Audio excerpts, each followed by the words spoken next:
with the people. Newsfirst Newsline with Faraz Shaukat Ali. And a splendid evening to you. This is Newsline Live. My guest today isn't smelling of garlic, but he did expose the garlic scam. He did give us a rather pretty good explanation about the gas explosions and the arsenic-laced salmon, the irid seeds, and he's of course the former. Obviously, it has to be former when you expose these sort of things in Sri Lanka anyway. The former executive director of the Consumer Affairs Authority, well known to the general public, and he is of course none other than Mr. Thushan Gunawardena. Very good evening to you, Mr. Gunawardena. Thank you for coming on Newsline Live. Good evening, Faraz. Now then, you sort of exposed this garlic scam, the irid seeds, and the gas mix problem that led to all these explosions, the arsenic-laced salmon, and then the sort of thanks you've received from the government of the day who appointed you is that you find out that you are enjoying a travel ban. Whether you're enjoying the travel ban, I'm not sure, but that's the sort of thing. So perhaps we can go through this business and find out what's happened in terms of these various exposés. Now, what about the garlic scam? What's happened about it? What did you find out? Can you tell us, like? Yes, for us, way back, some time back, I got a tape off from Sathosa itself, saying that the previous night they took 2 container loads, almost 57,000 kilos of garlic out of Sathosa. So, and that person wanted me to do something about it, because he said this is it was taken out illegally.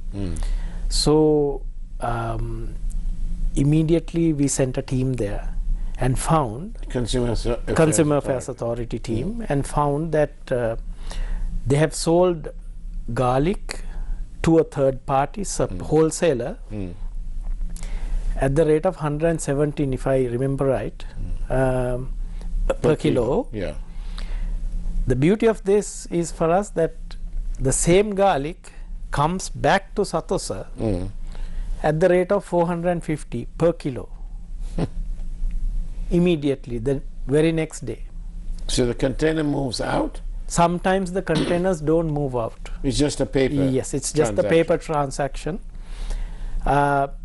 Previous week, it was the undu, orid seeds were taken out. Again, a couple of containers. Previously, milk powder, rice, dal has been taken out like that. What gives them the right to take them out? Is there any? The top management of Sathosa and the ministry are involved in this. Yes, I know, but on what grounds? Surely they don't just turn up to work one day and say, this is a good scam to do. No, this has been happening for a long time. So it's an established procedure. Established process, but during various regimes, people change, but the scam goes on. I mean, it's a very well known fact.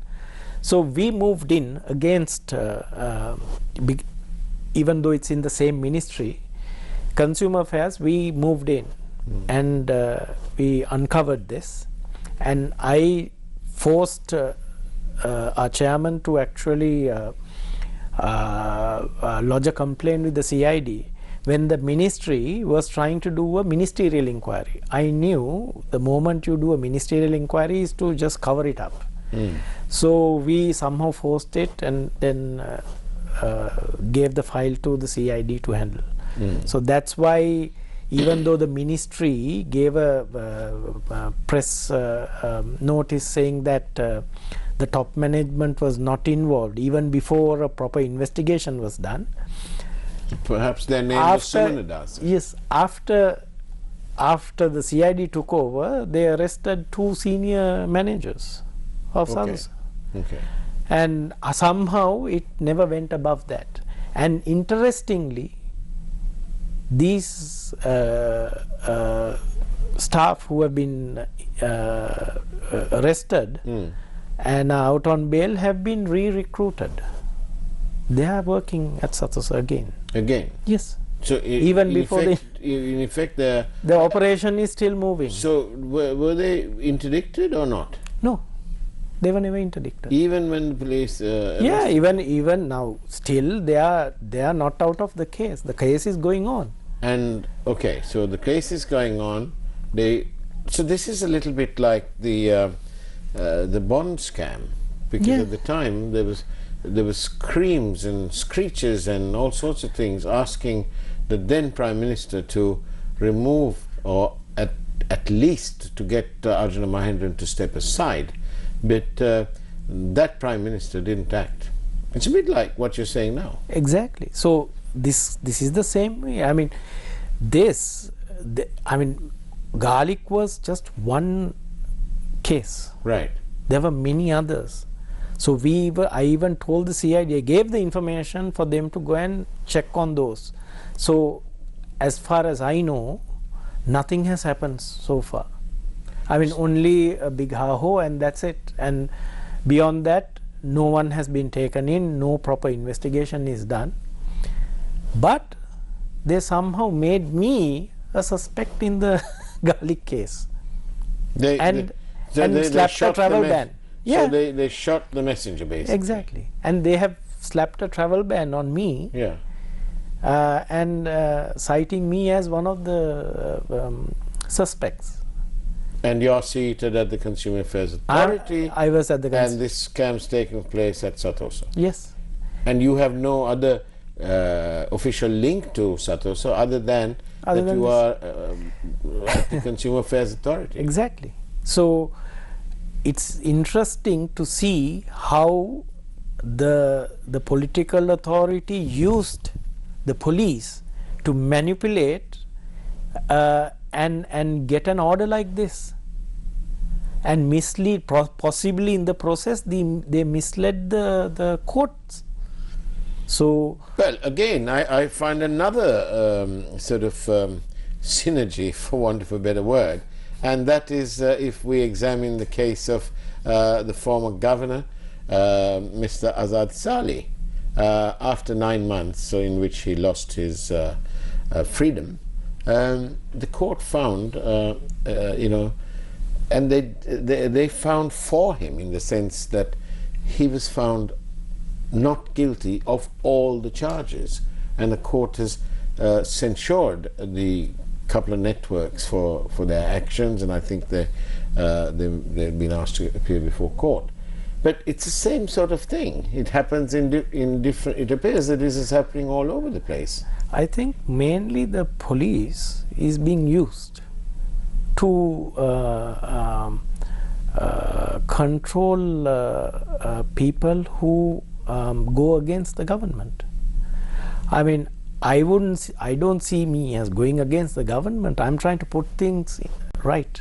And because if you did do it, the government will come out smiling. Yes, and it's a very sad situation for us, because if there are people who want to work and expose these scams and ensure justice is served, their lives are at risk, their freedom is at risk, and possibly we don't know what the police can do if they can manipulate the law like this. Earlier you said, when you talk about the movement of the garlic at 117, and then re-entering the Sathosa, even if it's only on a paper trail, at 450, and you said they. Who's they? The Satosai, these are the ones who, these are the staff These who are are the culprits at who are at the Satosai. higher levels. Right. And it goes way above that as well. Is But it- they try to stem things as low as possible and, you know, somehow pin the blame on someone else. You know, I believe most of it has been done this way. Even the orid seeds which were taken out, dal, milk powder, it's the same pattern. Everyone is involved. The ministry is involved, possibly right to the top. So, Thushan Gunawardena, are you able to estimate what kind of monies are at stake here? Billions. Is billions just a cliche, or can you say? No, Satosa is running, as of now, Satosa has lost 28 billion. The loss is 28 billion. That, ladies and gentlemen, is with a B. B. B. Billion. 28 billion. Yes. And the minister has tea, coffee, cheese, also funded by Satosa for his entertainment. In his office. Yes, for his office. But so we can afford to give a cup of tea. The tea bill at Satosa is almost 30 million a year. 30 million is worth of tea. How many employees? 3,000 employees. All in this one building? No, various other places as Oh, well. so this 30 million is what, across the board? Across the board, but still it's very high. And so much of There's 315 branches, I think. 375, I think. Okay, so here we go. Ladies and gentlemen, time for some mathematics. Shall we do some mathematics? Let's do that, shall we? It's 30 million, you say? Yes. Divided by 375 branches comes to 80,000 a branch. Just for tea. Just for tea. Just for tea. And some branches. How many? And 2, 3 people. here's How much of tea can you drink? Well, yes. And anyway, they only serve it twice a day, don't they? Or 3 times Exactly. a day? Twice a day. Yeah. So it's everything is like this. This is only one. They take, you know, the Satosa gross profit. Yeah. Estimated gross profit. They always estimate at 12%, but when you do an audit, it comes down to about 6 to 7%. Faraz, do you know average private supermarket, what's the gross profit? No, I have no idea. It's about 24%. Some maybe up to 30%. But because it's a government establishment, it's 6%. 6%. So how can you run this entire operation with 6% profit? Can't. I have to recall a conversation in the years of President Mahinda Rajapaksa at a time when they were about to chuck out Emirates and take over the management of Sri Lankan Airlines. An approach was made to a person, a Sri Lankan or of Sri Lankan origin who was working in the Middle East. And when the person refused to take on the reins as CEO, President Rajapaksa was apparently frustrated that this person wasn't accepting it, and then he launched into a tirade against this whole thing. And he said, look, you know, we appoint somebody to run the airline, and they'll come back and say, you know, this is loss making, we can't do it. And then if the government advertised the airline for sale, the same person who came and said, oh, you can't run this, would be the first in the queue to buy Sri Lankan Airlines, and then a few months later perhaps it would show a profit. So Rajapaksa was frustrated as to why they couldn't do that. But isn't it all to do with, apart from the corruption, the fact that all these places are top heavy? See, for us, when Emirates took over in 1998, they revamped the airline, and they left, I think, about 200 million profit when they left in 2008. Today, it's minus. We have ruined that airline. The government management has ruined that airline. So, I believe all these government institutions are corrupt, and it's rampant with corruption, and it's making losses.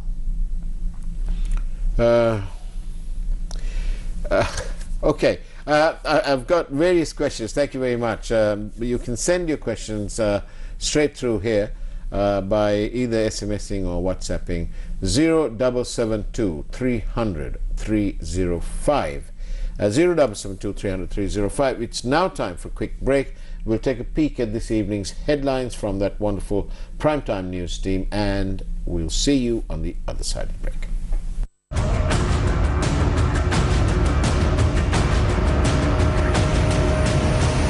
Newsfirst Newsline with Faraz Shaukat Ali.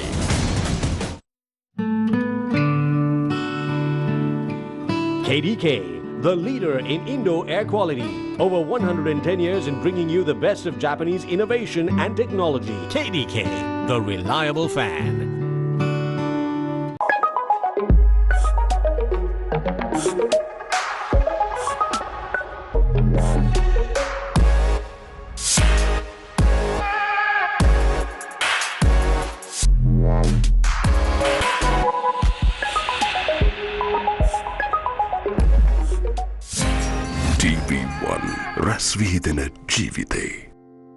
Is there a new wave of COVID-19 infections?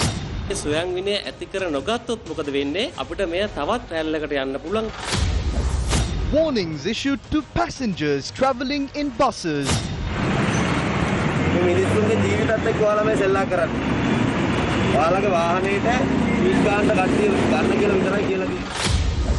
Will compensation be paid to farmers who lost their harvest? Is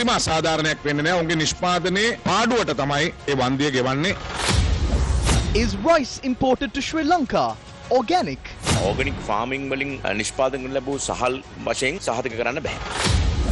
Is there fuel to generate power? For how long will Sri Lankans be free of power cuts? 12 years since the disappearance of Prageet Eknaligoda.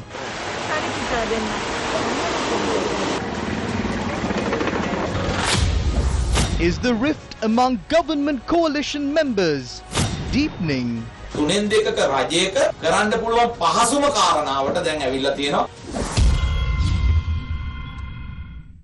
One disinfectant to keep your hands, home surfaces, electronic devices and personal belongings safe from bacteria, virus and fungi. Sri Lanka's first SLS certified disinfectant, now with lemon fresh and ice pine fresh fragrances.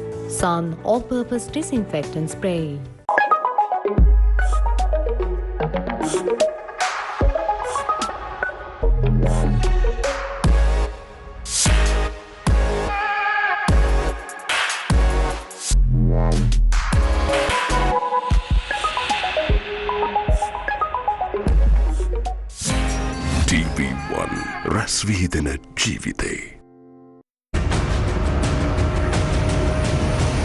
Newsfirst Newsline with Faraz Shaukat Ali. Welcome back to Newsline Live. I'm in conversation with the former Executive Director of the Consumer Affairs Authority, who was asked to leave, or who was somebody else appointed in his place after he exposed the garlic and other scams that were going on at Satosa, and nothing has been done about it. We have this wonderful but sorry message from one of our viewers, and thank you. This is the sorry state of daylight robbery. I have always been thinking how this country is still surviving without becoming a Somalia. God save our blessed country. Okay. Somebody is assuring me that there's a white van behind me. Really? That's all that's behind me. Okay. Now then, This is incredible. Tell me about the gas problem. Why are these gas things been exploding? They changed the composition, haphazardly changed the composition. Mix inside the butane propane mix was changed. It was 70-30. It was haphazardly changed to 50-50. Because something must have been cheaper. Yeah.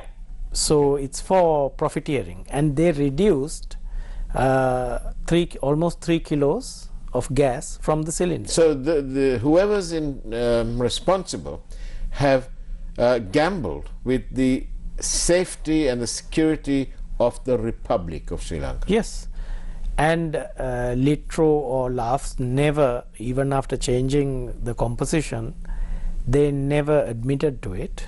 Even though when I was at Consumer Affairs Authority, we checked and obtained reports which confirmed that both companies were using a 50-50 composition, which anyone knows that it's dangerous to have a propane-rich mix in a hot country like ours, in a tropical country. Anyone knows, anyone but other than those in authority. Yeah.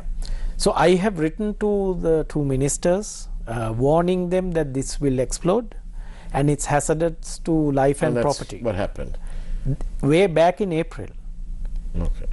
And May, I have written almost 37 emails. This is also like this business about the arsenic-laced salmon. Yes. And they forced these people into giving the okay.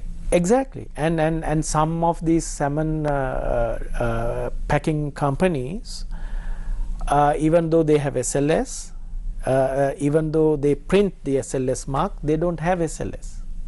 So this and is some are owned by politicians, the ruling politicians. Ruling, yes. serving now. Yes, serving now. And is this the same about the supply of masks as well? I don't want you to name anyone. Yes. It's the same. It's the same. A state institution, State Trading General Corporation. Yeah. There is a board paper to say that 2 rupees goes from every mask to a private fund. And what does that private fund got to do with? Exactly. It's supposedly offering scholarships, but it's named after the politician. Who is a serving minister? Yeah. A serving minister. Serving minister, and the institution is under him. And family members are also inside that chain of command. Yeah, and they are also in the fund as trustees. So it's a clear conflict of interest. Conflict of interest. And millions are being siphoned out. And what is our... And by the way, for us, State Trading General Corporation is running at a loss. Like the Satos. Yeah. They're trying to cover it up with various stories. But isn't it crying shame that nobody was able to put out an advisory, a warning to the Republic of Sri Lanka that there is a high possibility of gas exploding because the pressures got and the regulators and the safety valves can't cope with it? They should have warned. Instead, what they did was they came and falsely claimed that this new composition can cook more. This is what Litro came out and said. Falsified information. And they claimed falsely that this is international standard, where there was no standard of that nature. So we knew that. And when I was I even wrote to the Attorney General. Right. And President Secretary P.B. Jayasundar. Nothing was done. I even wrote one letter to His Excellency the President. Do you feel that the President perhaps has not seen these letters? Maybe, maybe not. I'm not sure. But it's unfortunate that now almost 10 people have died. If we acted early... Yes, perhaps. So I've got a out-of-the-box thought process here, which has just come to me now.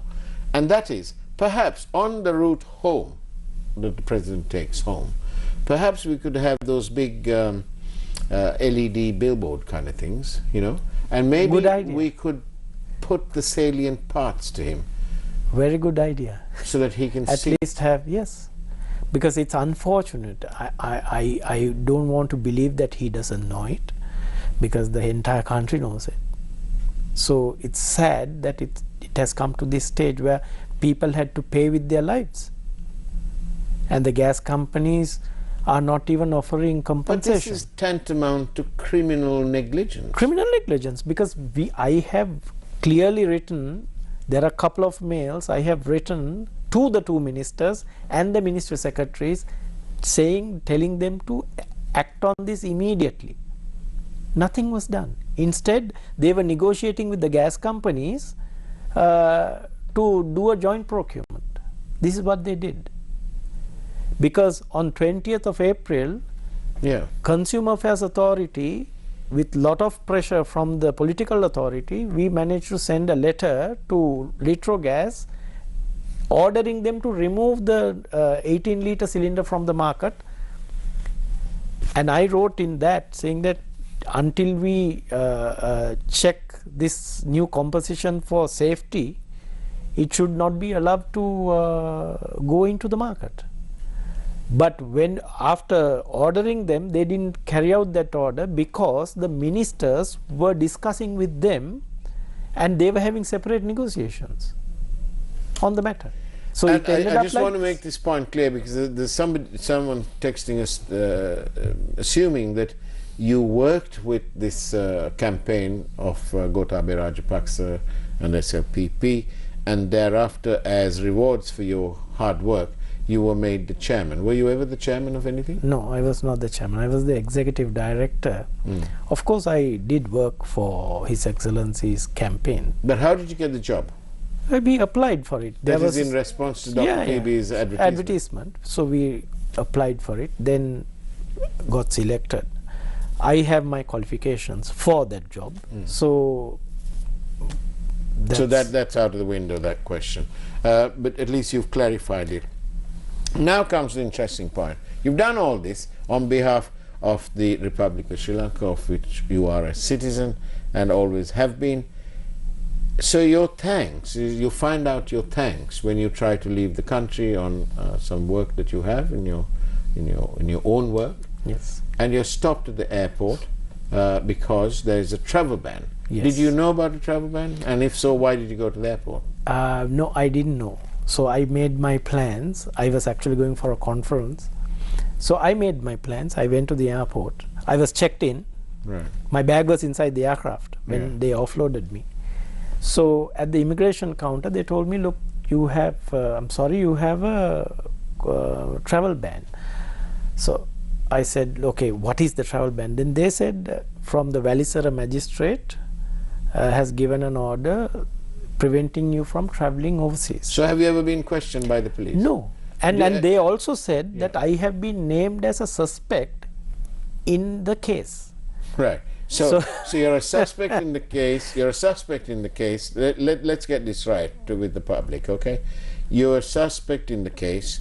You were not questioned. No, not as a suspect. No, okay. You're not questioned as a suspect. I did provide a lot of information because I was called twice to the CID. Because you were the complainant. Yes. So I gave. Were you the complainant? Yes. So you were the complainant, and so this is marvelous. Exactly, and it's pretty amazing to see how I ended up there as the suspect. And this is this one rule, one country business. The rule one of rule, law. 100 different laws. Yes. Or different flaws, even with the F. Yes.